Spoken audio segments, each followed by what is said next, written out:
And the other one, the youngest, Leo, was supposed to have been shipped to the Pacific Islands, and he got very sick when he was still in California, and he almost lost his hand, and so he was sent home. So different war stories from them. My mother did not go to the war. She was a nurse, and she said the only reason she made it through nursing school and passed the state exam was they needed nurses so badly. She had a really tough time studying, but I think as you read the book, you'll see she wasn't that serious of a student either. But she was a great nurse, and she had great bedside manner and loved her patients.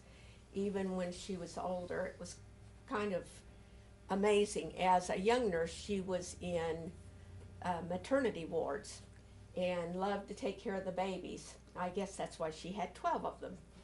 And as an older nurse, when she went back to work after we were older, she always worked in a nursing home, and her patients always loved her. She was a very, very caring woman.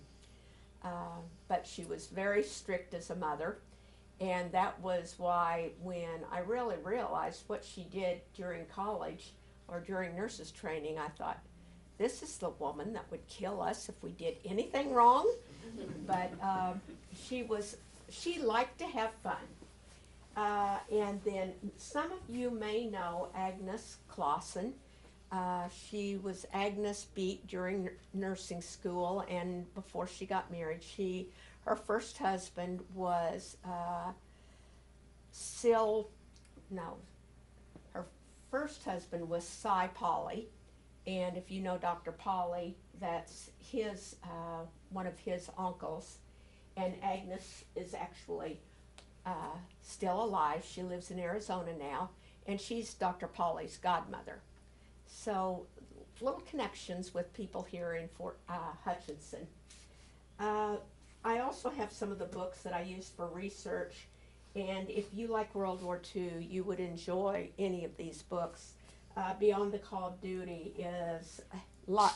They're all nonfiction, but it is very interesting about the different things that happened to the nurses and things.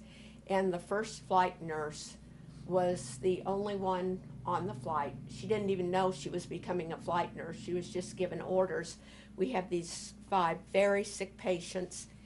They were in India, and we want you to accompany them back to the United States. The flight took, I think... The book, the writing process, everything. What the research process?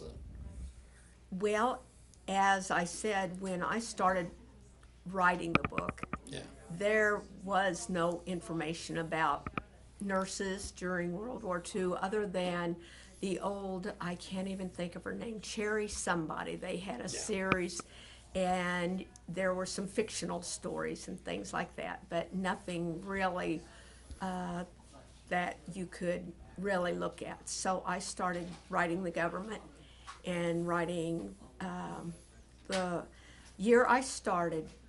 They initiated at the Air Force Museum in Ohio. They had just opened a section for women in the Air Force during World War II, and had that section. So I wrote them, and they sent a huge packet of information, and through that I became acquainted with, I can't think of her first name, but her last name is Schmoller. And she's the lady that tried to convince the government they needed to have flight nurses and needed to have nurses trained. And as somebody said, she didn't have the best personality in the world. She was very pushy, and back in those days, a woman wasn't accepted like that. Anyway, it didn't go anyplace. And but I learned about her, and I learned about the first flight nurses and all they went through. And actually, the nurses in the program, that can't think if her name was Juanita or what. Anyway, they had been working in the Pacific before the war broke out, because they did flight shows and things, and they went to Hawaii for these shows. One time they were asked to come over there, and they all decided they loved the islands and didn't go home. And That's fantastic. so they were working over there when Pearl Harbor was bombed. Wow. And they were working in a hospital just down the road, and they helped during the terrible days right after Pearl Harbor. Yeah. And actually, when they found out that the islands out farther were also bombed and that they had to get out there and get the wounded back, a couple of those nurses jumped on the flights and went out there, and they had been working as flight nurses in the Hawaiian Islands and for over a year, and the military finally realized they weren't even in the military. And when they opened up Bowman in Kentucky to train flight nurses, they required those nurses to come back and go through flight school at Bowman. And they said, well, what are we going to learn and why should we do that? We've been working for almost a year now. Yeah. And they said, well, you won't fly anymore. We'll take your wings if you don't go through school. So they had to do that. And it was back when women didn't have much of a say-so. And anyway, they had a pretty rough time to begin with. But they made it through, and the doctors actually really respected them. Yeah. And anyway, through the military information that I got, I learned many things like that. Others were, finally, when they did, I did find a couple of books that were published later that had a lot of good research material. Right now, I can't remember the name of it, but I called the author, and we talked a lot, and I learned a lot from her. That's cool that you networked and put all that together. Yeah, and a couple of other authors that and now there are several books about women during World War II. So with this book, what do you want readers to take away from your writing in the book? I think maybe to learn more if they've got relatives still alive, and also that we can all do a whole lot more than we think we can. The title, Our Duty, these women were doing much more than their duty. And everybody during World War II was doing much more than their duty. And so it's kind of an ironic title, actually. Now, are you going to be doing a follow-up or anything to this book, or is this just a standalone?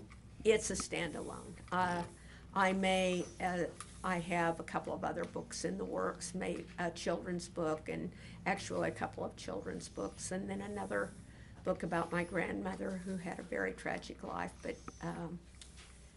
and I've worked on that off and on for a long time, but it just isn't gelling yet. So. Now, you mentioned in your presentation the publishing process.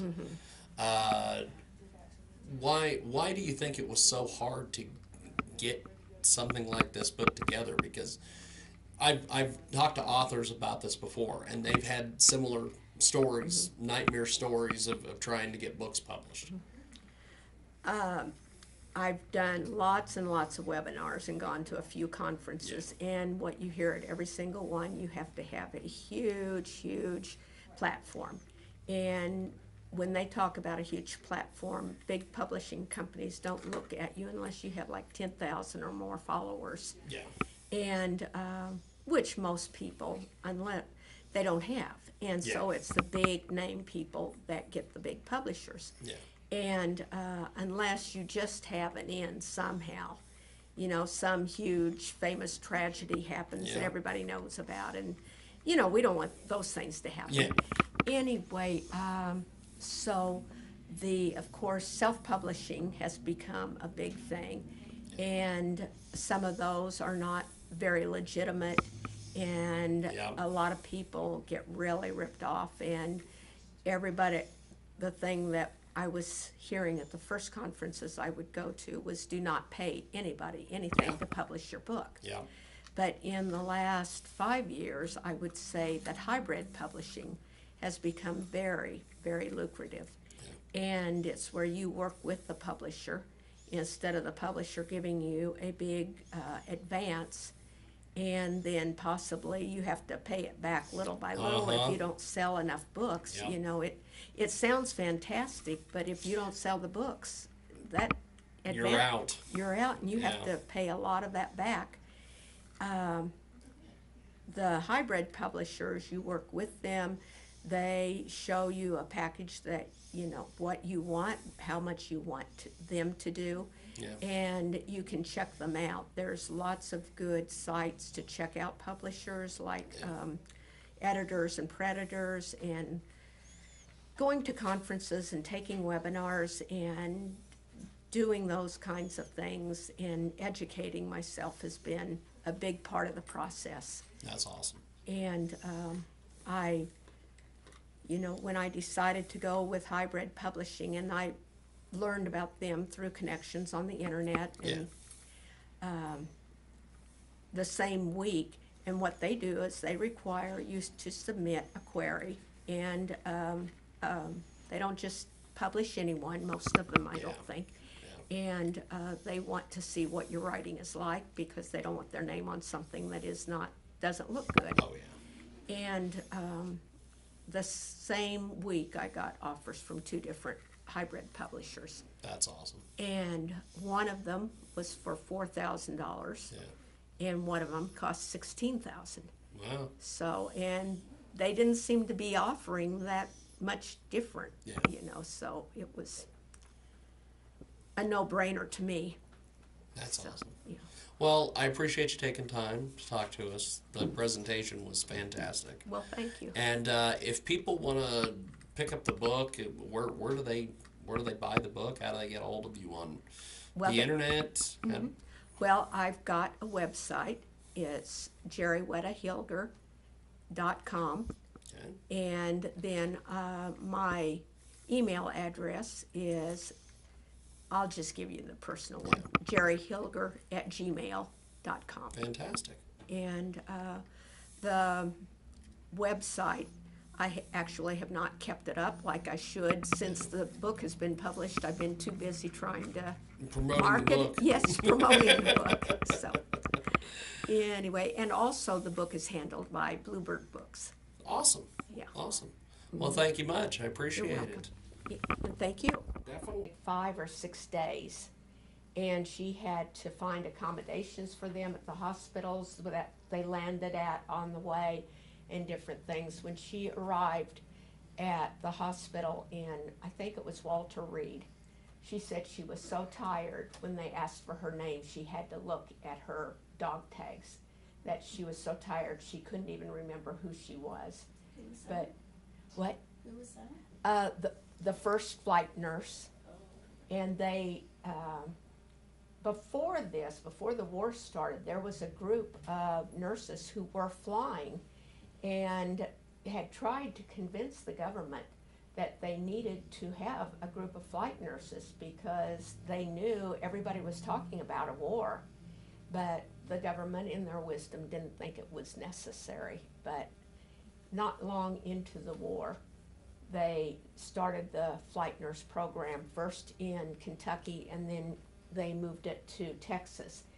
And one of the people in the book, it was part of the first flight nurse class. I didn't meet her, but I met her brother, and he was a very, very humble man. His story is very interesting. He was in a POW camp. He miraculously survived when his plane blew up in midair, and there were 15 people on board, and he and 2 others survived. And the way they survived is just a miracle. And he later went on to become a Catholic priest and was a missionary in Central America for 30 years, and then he came back and worked with the very, very poor in Arizona and New Mexico.